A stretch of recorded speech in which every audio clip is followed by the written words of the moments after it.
Bismillahirrahmanirrahim. Assalamualaikum warahmatullahi wabarakatuh. Innal hamdalillah nahmaduhu wa nasta'inuhu wa nastaghfiruh wa na'udzu billahi min syururi anfusina wa min sayyiati a'malina may yahdihillahu fala mudilla lahu wa may yudlil fala hadiya lahu. Asyhadu an la ilaha illallah wahdahu la syarika lahu wa asyhadu anna Muhammadan 'abduhu wa rasuluh. Allahumma shalli wa sallim wa barik wa an'im ala nabiyyina wa habibina wa qudwatina nabiyina Muhammadin sallallahu alaihi wasallam wa ala alihi wa sahbihi wa man salaka bi nahjihi ila yaumil qiyamati amma ba'd. Qala Allah ta'ala fi kitabihil karim, ya ayyuhalladzina amanu taqullaha haqqa tuqatih wa la tamutunna illa wa antum muslimun. Wa qala rasuluna Muhammadun sallallahu alaihi wasallam, talabul ilmi fardhatun 'ala kulli muslim. Allahumma 'allimna ma yanfa'una wanfa'na bima 'allamtana wa zidna 'ilma. Segala puji hanya milik Allah Subhanahu wa taala, zat yang telah memberikan kepada kita semua berbagai macam curahan nikmat-Nya. Di antaranya adalah alhamdulillah pada kesempatan pagi hari ini Allah Subhanahu wa taala memudahkan kita semua untuk berkumpul di tempat yang mulia ini dalam rangka untuk thalabul ilmi, sebuah nikmat yang sangat besar yang Allah anugerahkan untuk kita semua. Semoga Allah Subhanahu wa taala memberikan kepada kita semua tambahan ilmu dan menjadikan ilmu tersebut ilmu yang bermanfaat, ilmu yang membawa kita semuanya kepada rahmat Allah Subhanahu wa taala kelak di akhirat sana, yaitu semoga kita semua dimasukkan ke dalam surganya Allah Subhanahu wa taala. Allahumma amin. Salawat serta salam semoga senantiasa tercurahkan untuk teladan kita, panutan kita, baginda yang mulia Nabi besar Muhammad sallallahu alaihi wasallam, juga untuk keluarga beliau at-tahirin, seluruh sahabat beliau ridwanullah alaihim ajma'in, juga untuk para tabi'in dan semoga kita semuanya kelak di akhirat di padang mahsyar mendapatkan ridho dan izin dari Allah Subhanahu wa taala untuk bisa bersama menggapai syafaat baginda Nabi Muhammad sallallahu alaihi wasallam. Allahumma ma'asyiral mukminin azani Allahu iyyakum, jamaah yang dirahmati oleh Allah azani Allahu iyyakum jami'an. Dan di antara sekian nikmat-nikmat Allah Subhanahu wa taala yang Allah anugerahkan untuk kita adalah tidak terasa bahwasanya 80 tahun Allah Subhanahu wa taala telah memberikan nikmat kepada kita berupa nikmat kemerdekaan. Bahkan angka 80 tahun itu kalau dibandingkan dengan umur kami itu sudah 2 kali lipat ya Pak ya. Jadi Masya Allah, itu nikmat yang besar dan Allah langgengkan nikmat tersebut. Maka kita sebagai seorang muslim harus sadar hal itu, bahwasanya karunia Allah betapa besar kepada bangsa ini. Oleh karena itu ma'asyiral mukminin, selayaknya setiap tahun kita itu kembali merojaah sesungguhnya hakikat kemerdekaan yang sejati itu apa. Karena tidak setiap belenggu, karena kita tahu makna dari penjajahan itu kan belenggu ya. Tidak semua belenggu, tidak semua ikatan yang mengatur kita itu harus kita lepaskan. Tidak semua belenggu itu harus kita lepaskan. Ya, kapan belenggu itu harus kita lepaskan? Manakala belenggu itu memadoroti kita, membuat kita sengsara. Contohnya penjajahan bangsa lain. Ya, kita yang nanam, ya, kita yang merawat tanaman, tapi mereka yang ngunduh. Bahkan seorang peneliti mengatakan Belanda itu harus berterima kasih kepada apa? Indonesia. Kenapa Pak? Karena bendungannya yang di sana itu dibangun dari apa Pak? Sumber daya alam orang Indonesia, kan seperti itu ya. Jadi yang demikian itu harus dilepaskan. Belenggu yang memadoroti kita, yang menyengsarakan kita harus dilepaskan. Akan tetapi kalau itu belenggu yang memberikan faedah kepada kita, mengatur kehidupan kita agar kita menjadi lebih baik, itu maka tidak kita lepaskan, tidak kita memerdekakan diri darinya. Ambil contoh seperti ini ya. Tidak ada orang yang mengatakan anak itu harus lepas dari penjajahan orang tua. Ada nggak kayak gitu? Ada nggak Pak? Nah, itu berarti durhaka apa gimana itu Pak? Ya kan? Ya kan? Tidak ada. Atau kalau yang mengatakan seperti itu berarti ditentang oleh semua orang. Mengapa? Karena belenggu orang tua, aturan dari orang tua itu untuk apa Pak? Kebaikan, untuk kemaslahatan. Sehingga kalau ada anak mengatakan, wah adik itu dijajah orang tua, adik kudu merdeka, itu keblinger itu Pak ya. Kan kayak gitu. Sama ya, rakyat itu juga diatur oleh negara, ya kan? Tetapi semua ini untuk apa Pak? Kemaslahatan. Demikian pula bila ada orang mengatakan kita itu dijajah oleh agama, ya kita tidak bebas ini, kita ini dijajah oleh agama. Penak-penak turu kok kan sholat, misalnya kan kayak gitu. Nah, ini ucapan yang keliru. Kenapa? Karena aturan dari Allah, ikatan dari Allah Subhanahu wa taala, semuanya untuk kemaslahatan kita. Sehingga yang dimaksud lepas dari belenggu penjajahan adalah manakala belenggu tersebut itu memadoroti kita, membuat kita sengsara. Akan tetapi kalau belenggu aturan itu menjadikan kita bahagia, maka tidak kita perjuangkan kemerdekaannya. Karena apabila seseorang itu merasa dia merdeka dari agama, ya kan? Dia merasa merdeka dari apa Pak? Agama. Dia sakarepe dhewe ra gelem salat, ra gelem poso, ra gelem amal Pak. Pokoknya dia enggak taat kepada Allah Subhanahu wa taala. Sejatinya dia itu sedang dijajah oleh hawa nafsunya sendiri. Dan hawa nafsu itu mencelakakan kita. Ma'asyiral mu'minin azanillahu wa iyyakum jami'an. Oleh karena itu kembali kepada konteks kemerdekaan, yaitu dijajah. Sesuatu yang menjajah itu membuat kita matorat, maka selain kita itu memperjuangkan diri agar supaya lepas dari belenggu penjajahan bangsa lain, di samping itu hakikat kemerdekaan kita itu juga harus memperjuangkan. Kalau sudah merdeka, mempertahankan, yaitu merdeka dari 3 hal. Merdeka dari 3 hal. Apa itu ma'asyiral mu'minin azanillahu iyyakum jami'an? Yang pertama, ini yang paling penting, yaitu merdeka dari kesyirikan. Merdeka dari apa? Kesyirikan. Dikarenakan kesyirikan inilah ya bentuk penjajahan yang akan paling menyengsarakan kita. Karena sengsaranya hingga besok di mana Pak? Di akhirat. Ya, jangankan kita, ya, bahkan sekali berbaginda Nabi Muhammad sallallahu alaihi wasallam itu ditanting oleh Allah Subhanahu wa taala. Diingatkan oleh Allah Subhanahu wa taala, apa itu? La in asyrakta la yahbatanna amalun. Wahai Muhammad, kalau engkau berbuat kesyirikan, sungguh akan gugur amalan. La in asyrakta la yahbatanna amalun. Dan Allah Subhanahu wa taala mengingatkan, innallaha la yaghfiru ay yushraka bihi wa yaghfiru ma duna dzalika liman yasha. Sesungguhnya Allah tidak mengampuni dosa kesyirikan, dan Allah mengampuni dosa-dosa selain kesyirikan bagi orang yang Dia taala kehendaki. Jadi ini merupakan ultimatum dari Allah Subhanahu wa taala, dan harus kita perhatikan.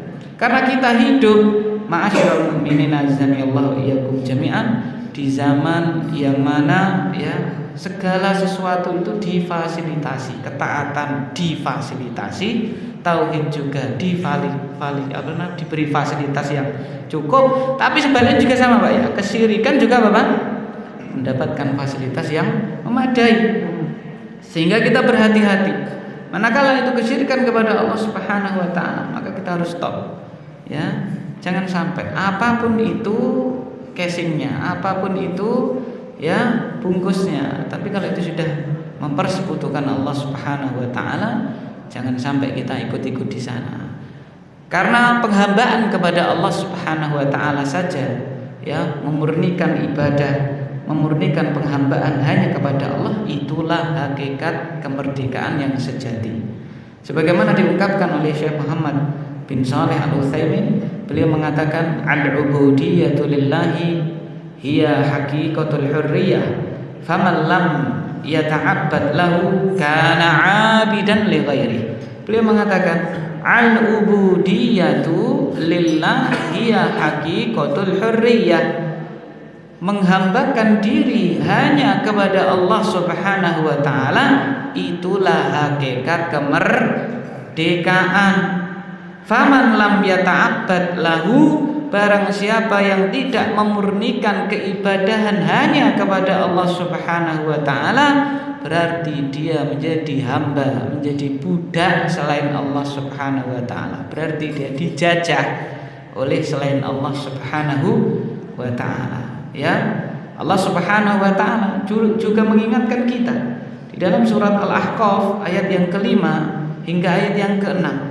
Allah mengatakan di situ, "Wa man adallu mimman yad'u min dunillah man la yastajibu lahu ila yaumil qiyamah wa hum 'an du'aihim ghafilun wa idza husyiran nasu kanu lahum a'da'a wa kanu bi'ibadatihim kafirin." Allah Subhanahu wa taala mengatakan, siapakah yang lebih sesat daripada orang yang meminta, berdoa, menyeru kepada selain Allah, ya, yang dia seru tidak bisa mengijabahi permintaannya walaupun hingga kelak hari kiamat, ya, tidak bisa mengijabahi apa yang dia minta. Wa hum an du'aihim ghafilun, dan mereka itu terhadap permohonan, permintaan hamba-hambanya tadi itu lalai. Wa idza husyiran nas, dan kelak apabila manusia dibangkitkan, dikumpulkan, kanu lahum a'da, sesembahan-sesembahan selain Allah tadi akan menjadi musuh bagi mereka. Wa kanu bi'ibadatihim kafirin, dan mereka akan mengingkari peribadahan mereka, peribadahan hamba-hambanya tadi itu kepada mereka. Diingkari, mengapa kamu beribadah kepadaku? Ibadah itu hanya kepada siapa? Allah. Kamu mau-maunya aku jajah, kan begitu, ya kan? Nah itu ma'asyiral mu'minin azanillahu iyyakum, itu harus kita camkan. Jadi tidak boleh kita merasa selamat, wah saya sudah ngaji lama ini, insyaallah kesyirikan ini sudah ada di diri saya. Wal iyadzubillah, itu tipu daya dari apa? Setan. Kita terus, ya, kalau kita sudah merdeka kita pertahankan. Kalau kita itu belum, kita berusaha untuk menghilangkannya. Baginda Nabi Muhammad SAW mengajarkan doa kepada kita. Apa itu? Allahumma inni a'udzubika an usyrika bika wa ana a'lam wa astaghfiruka fima la a'lam. Ya Allah, aku berlindung kepada Engkau ya Allah dari aku ini menjalankan atau melakukan kesyirikan sedangkan aku mengetahuinya, dan aku beristighfar mohon ampun kepadamu ya Allah manakala aku ini berbuat kesyirikan sedangkan aku tidak tahu. Itu baginda Nabi saja berdoa dengan seperti itu, apalagi kita yang seperti ini. Ma'asyiral mu'minin azanillahu iyyakum. Jadi merdeka dari kesyirikan itu adalah harga mati, ya, karena selamatnya kita besok di akhirat manakala kita hanya mentauhidkan Allah Subhanahu wa taala, merdeka dari penjajahan kesyirikan. Yang kedua, ma'asyiral mu'minin azanillahu iyyakum, merdeka dari hawa nafsu. Merdeka dari apa, Pak? Hawa nafsu. Karena apa? Innan nafsa la'ammaratun bisu. Sesungguhnya hawa nafsu kita itu senantiasa memerintahkan kepada perkara-perkara yang buruk, memerintahkan kepada hal-hal yang negatif. Dan hawa nafsu kita ini, ma'asyiral mu'minin azanillahu wa iyyakum jami'an, itu senantiasa ngawi-awi, ya, mengajak kita untuk tidak taat kepada Allah. Oleh karena itu di dalam sebuah riwayat Rasulullah sallallahu alaihi wasallam beliau bersabda, al-mujahid man jahada nafsahu fi taatillah. Ya, seorang mujahid, seorang pejuang itu apa itu? Orang yang memerangi. Siapa yang diperangi, Pak? Dirinya sendiri, memerangi hawa nafsunya untuk terus bisa taat kepada Allah, karena kita itu sejatinya sedang dijajah oleh hawa nafsu kita sendiri. Ya, hawa nafsu kita menginginkan hal-hal yang penuh dengan syahwat, bertentangan dengan syariat.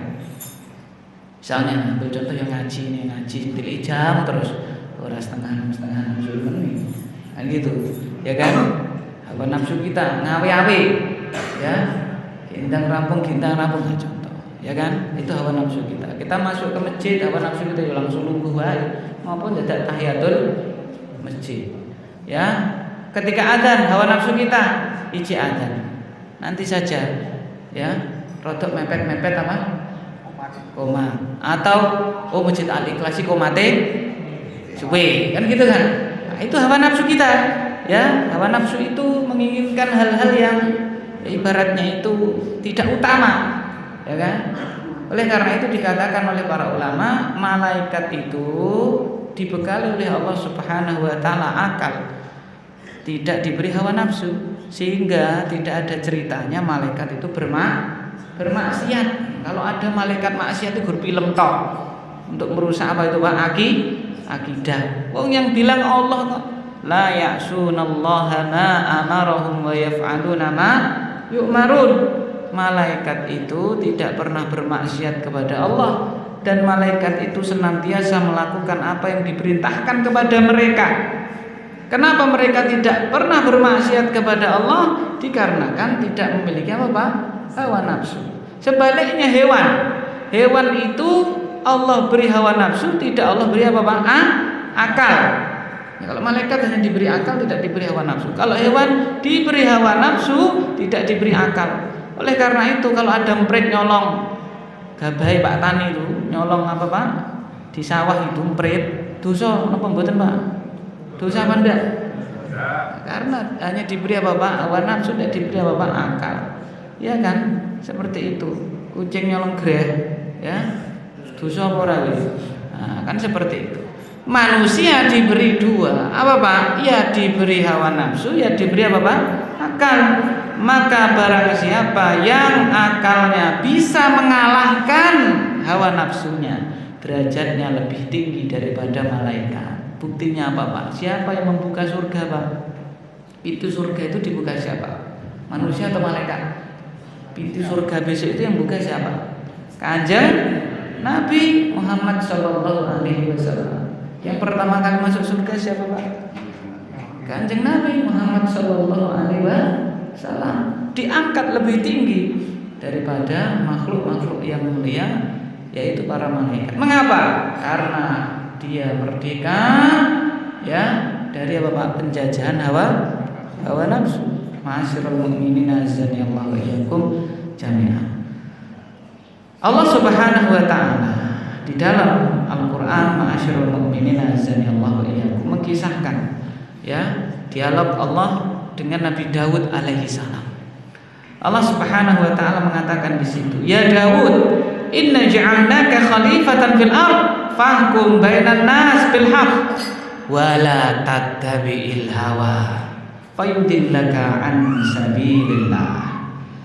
Ya Daud, wahai Daud, kata Allah, inna ja'alnaka khalifatan fil ardh, sesungguhnya kami jadikan engkau khalifah di muka bumi, fahkum bainan nas, maka ya putuskanlah hukum di antara manusia bil haqq, dengan benar, dengan adil. Wala tattabi'il hawa, dan jangan engkau ikuti hawa nafsu. Jangan engkau dijajah oleh hawa nafsu. Fayudillaka an sabilillah, maka hawa nafsumu akan menyesatkanmu dari jalan Allah. Maka hakikat hidup di dunia ini diantaranya adalah berjuang mempertahankan, atau kalau belum merdeka, memerdekakan diri dari hawa nafsu. Sehingga Allah mengatakan orang yang bisa merdeka dari hawa nafsunya sendiri, endingnya itu akan masuk surga. Wa amma man khafa maqama rabbih wa nahan nafsa 'anil hawa fa innal jannata hiya ma'wa, dalam surat An-Nazi'at. Dan adapun orang yang dia takut dengan kedudukan Rabb-nya dan dia bisa mengekang, bisa memerdekakan dirinya dari hawa nafsunya sendiri, kata Allah, fa innal jannata hiyal ma'wa, maka surga adalah tempat kembalinya. Hawa nafsu kita, ya ada kotak infak lewat di depan kita, ya cemplungi wae 2.000 5.000, ya kan hawa nafsu kita, ya kan seperti itu. Tetapi kita gunakan akal kita. Ya aku nek nyumbang kok oke mosok kotak infak sing investasi akhirat kursidik. Nah itu, seperti itu adalah bentuk perjuangan melawan apa? Hawa nafsu. Karena hawa nafsu kita itu inginnya dunia, sedangkan akal kita memilih apa? Akhirat. Nah, perjuangan berseteru dua hal ini, antara akal dan apa Pak? Hawa nafsu. Ya, buktinya apa? Ya buktinya kalau kita nyumbang itu Pak, nenek undangan, nenek tonjokan itu nyumbangnya berapa Pak? Ada yang 200, ya kan? Ada yang berapa Pak? 100. Karena dia nanti tahu insya Allah 90% besok kalau saya mantu apa Pak? Balik. Kan karena ada catatan amal apa Pak? Kebaikan. Ya, nanti sing 10% sing luput-luput kuwi sing dirasani. Dia minta sumbang 200.000. Saiki sini Gur. Misalnya dan seterusnya kan seperti itu. Ya kan? Tapi kalau ada mohon maaf ya, saudara kita meninggal dunia, isinya piro ki amplop? Berapa Pak isinya Pak? 20, 10 dan seterusnya kan ya? Seperti itu. Itulah perseteruan antara apa Pak? Hawa nafsu dengan akal. Maka ya ketika menafsirkan surat Al-A'la, salah seorang ulama mengatakan wal akhiratu khairu wa abqa, dan akhirat itu lebih baik dan kekal abadi. Ya, beliau mengatakan lau kanatid dunya dhahaba wal akhiratu tina lakhtaral aqilu al akhirata minad dunya li baqaiha wa fana'id dunya. Seandainya dunia seisinya ini terbuat dari emas, sedangkan akhirat itu hanya tanah biasa, maka orang yang berakal tetap memilih akhirat daripada memilih dunia. Mengapa? Karena akhirat kekal abadi, sedangkan dunia ini fana. Namun kenyataannya sebaliknya Pak. Apa akhirat yang isinya emas permata, dunia isinya apa? Tanah dan derita. Tapi kok Yujik milih apa Pak? Dunia. Itulah perseteruan dengan hawa apa? Hawa nafsu. Maka kalau dia bisa memerdekakan diri dari hawa nafsunya, nah itu berarti hakikat apa Pak? Kemerdekaan. Oleh karena itu kalau kita lihat sejarah, Masya Allah ya kan, sirah nabawiyah dan seterusnya, ya baginda Nabi Muhammad Sallallahu Alaihi Wasallam, kemudian sahabat-sahabat beliau diantaranya Abu Bakar As-Siddiq, ya mosok iso nginfak nih bondo semua Pak. Siapa Abu Bakar itu? Abu Bakar As-Siddiq nginfakkan berapa Pak dari hartanya Pak? Semua loh Pak, semua. Ya kita sudah nginfakkan misalnya 500.000, ya wakaf 1 juta, wakaf berapa itu bisa apa Pak? Masya Allah, ya kan? Abu Bakar As-Siddiq semua hartanya dia infakkan di jalan Allah, Masya Allah, ya kan? Nah, itulah. Jadi apa? Dan ini hal yang tidak mudah. Hal yang tidak apa Pak? Mudah. Sebagaimana kita memperjuangkan kemerdekaan untuk merdeka dari belenggu bangsa asing, itu juga tidak mudah. Ya, kalau dulu saya belajar tidak tahu kalau direvisi ya, berjuang melawan penjajahan VOC alias Belanda berapa tahun Pak? 350 tahun. Itu berapa generasi itu Pak? Hampir 4 generasi. Jadi Mbah Cangkah, Mbah Buyut, baik, lalu siapa Pak? Bapak anak sing merdeka. Itu ibaratnya sing nandur jati Mbah Buyute, sing mundur siapa itu Pak? Sing nandur jati Mbah Buyute, sing mundur Buyute itu cucunya, ya kan? Nah, berarti apa? Kita ini alhamdulillah diberi nikmat kemerdekaan, tidak ikut berjuang, tinggal mengisi. Maka kita berusaha memerdekakan diri dari hawa nafsu, ya, karena manusia itu sekalipun dipenuhi kebutuhannya, tapi kalau dia tidak bisa mengalahkan hawa nafsunya, maka hawa nafsunya akan senantiasa haus dengan dunia. Ya kan? Ya mohon maaf itu ya, baca berita ya kan, sini korupsi terus ya kan gitu ya. Korupsi itu tukang beca apa orang yang sudah kaya raya itu Pak? Sudah kaya itu ya, hidupnya secara dunia materi dunia sudah Bapak terpenuhi, sudah berlebihan malah bludak. Carane tandone sudah Bapak? Bludak gitu ya. Tetapi mengapa kok masih melakukan itu Pak? Hawa nafsu. Ya kan seperti itu. Yang ketiga ma'asyiral mukminin, merdeka dari apa Pak? Dari fitnah dunia. Merdeka dari apa Pak? Fitnah dunia. Ya bukan merdeka dari dunia, karena dunia itu kita cari, itu perintah Allah kita untuk mencari dunia. Dunia itu kita berusaha untuk mencarinya, tapi jangan sampai terjajah oleh apa Pak? Fitnahnya. Karena dunia itu memfitnah kita, membikin kita jauh dari Allah, melalaikan kita dari apa Pak? Agama. Ya. Oleh karena itu ma'asyiral mukminin azanillahu iyyakum, Allah Subhanahu wa taala mengingatkan kita ya di dalam surat Al-Hadid ayat yang ke-20. Apa itu? I'lamu annamal hayatud dunya la'ibu wa lahu wa zinatu wa tafakhurun bainakum wa takatsurun fil amwali wal aulad. Ya, ketahuilah bahwasannya kehidupan dunia itu hanyalah permainan, senda gurau, perhiasan, berbangga-bangga di antara kalian, ya, bermegah-megahan, memperbanyak harta dan keturunan di antara kalian. Kamatsali ghaithin a'jabal kuffara nabatuhu, seperti hujan yang mana hujan itu menumbuhkan tanaman tersebut membikin takjub para petani, ya kan? Tsumma yahiju fatarahu musfarra, akan tetapi ya tanaman tersebut ma'asyiral mukminin azanillahu iyyakum lambat laun akan kering. Lambat laun akan apa? Kering, ya kan? Layu, ya.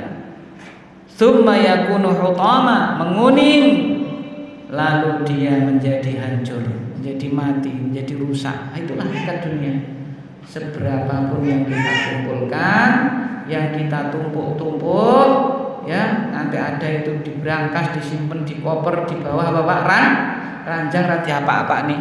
Lagi nggak apa gitu disimpan di gunung kan gitu ya. Ya kan? Berapa Pak? 900 berapa itu ya? Banyak lah. Seratau nyekel di semono. Ya kan? Seperti itu. Ya banyak sekali. Ya ada yang disimpan di sini dan seterusnya. Itu semuanya hancur. Nek mati ra digawa bali, kan seperti itu. Ya, tidak dibawa pergi. Ya, tetap ditinggal di mana Pak? Di dunia. Sehingga yang dibawa itu yang bagaimana? Yang diinvestasikan untuk akhirat. Ma'asyiral mukminin azani Allah wa iyyakum jami'an. Ya kering, hancur. Wa fil akhirati adzabun syadid, diingatkan Allah, dan akhirat itu isinya cuma dua. Satu apa Pak? Adzabun syadid, azab yang pedih. Namun juga ada apa Pak? Wa maghfiratum minallahi wa ridwan, ampunan dan keridhaan dari Allah. Tinggal kita milih. Ya kan? Milih. Kalau orang bisa memerdekakan dirinya dari fitnah dunia dia pegang dengan tangannya, tidak dia masukkan ke dalam hatinya. Tetapi kalau dia dijajah oleh fitnah dunia, hati sudah masuk kemana Pak? Harta atau dunia itu masuk kemana Pak? Hatinya. Sehingga dia terfitnah, sehingga dia akan celaka. Alhaqumut takatsur, membikin kalian binasa, bermegah-megahan, menumpuk-numpuk harta. Sehingga Rasulullah Shallallahu Alaihi Wasallam mengingatkan kita semua, apa Pak? Ta'isa abdud dinar, wa ta'isa abdud dirham, ta'isa abdul khamisah, ta'isa abdul khamilah. In u'tiya radiya, wa in lam yu'ta sakhita. Ta'isa wa takasa. Rasulullah mengatakan, celaka, terlaknat budaknya dinar, celaka, terlaknat. Budaknya dirham, alias ini budak apa Pak? Dunia. Dia dijajah oleh siapa Pak? Oleh dunia. Ta'isa Abdul Khamisah, Ta'isa Abdul Khamina. Celaka orang-orang yang menjadi budaknya pakaian. Ya kan? Berlomba-lomba untuk apa namanya itu Pak? Flash apa flash? Apa Bu? Wah, ibu-ibu ini lebih ahli. Apa namanya Bu? Oh, flexing pokoknya yang tinggu sing apa Pak? Membangga-banggakan yang bagus-bagus, ya kan, pakaiannya yang bagus, tasnya yang apa Pak? Bagus, mobil tonggone nggo selfie, ya kan? Seperti itu. Nah, itu fitnah apa Pak? Dunia. Sampai Rasulullah mengatakan, aku tidak khawatir kalian itu ditimpa kefakiran. Walakin akhsya an tuftaha lakumud dunya, tapi yang aku khawatirkan itu kalau dunia sudah dibukakan untuk kalian, lalu kalian terfitnah, kalian dijajah oleh dunia. Sehingga Rasulullah mengatakan apa itu? Wala taj'alid dunya akbar hammina wala mablagha ilmina. Ya Allah, jangan engkau jadikan dunia ini akbar hammina, tujuan saya yang paling utama, tujuan saya yang paling besar itu hanya mencari dunia. Ya, dan jangan jadikan ya Allah dunia ini puncak dari ilmu saya, ya. Karena kalau orang itu hanya belajar untuk mencari dunia, lalu dia tumpuk-tumpuk dunia tanpa ada ilmu untuk bagaimana menginvestasikan ya dunia ini untuk menggapai akhirat, maka dia akan celaka. Alhaqumut takatsur hatta zurtumul maqabir kalla saufa ta'lam.